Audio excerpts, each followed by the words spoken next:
And the Steelers, of course, had that swale period after the 11-0 start, but seemed to get it back together when they had to against the Colts in Week 16. Once again, Mike Tomlin has really done a superb job, and it gets sometimes lost in the shuffle. But here's a guy who's been there since 2007, has never had a losing season.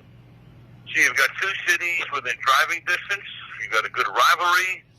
And as my pal, the late, great Keith Jackson, would say, they don't like each other very much.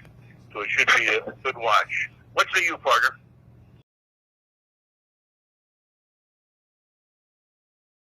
On offense against the Colts, and of course they had been struggling and trying to work their way through some things.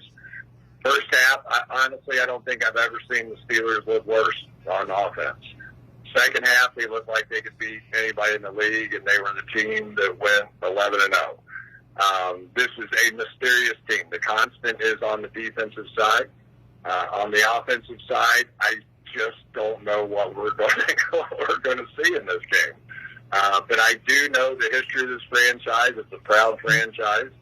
And so many times when you start to think you might be able to count them out, they just make you look foolish and come back and do it all over again. And that's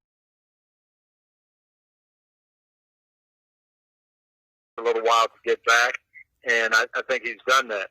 At first, it was more in the blocking, and then he got more comfortable, and now you see him kind of back to his old form. And I think he's going to be very much a force in the playoffs. He's someone that Tom has looked to in this final stretch of the year, and he looks more like the Rob Gronkowski we're used to this last month of the season.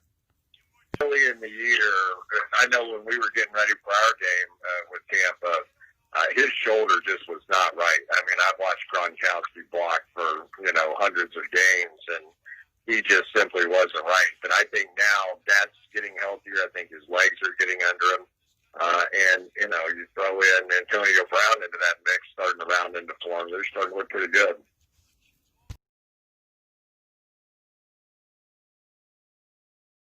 Than anything the entire year, and the NFL plays into it, is just the human touch, shaking somebody's hand, slapping them on the back, whatever you want to say. There's value to that. I mean, you get to know people by sitting in a room and talking with them through the years. Like Tom Brady or Drew Brees or, Peyton Manning games.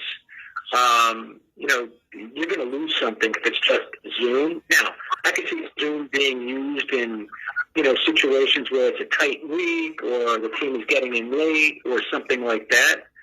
But it's fine. Two quarterbacks this year bemoaned the fact that we were on Zoom.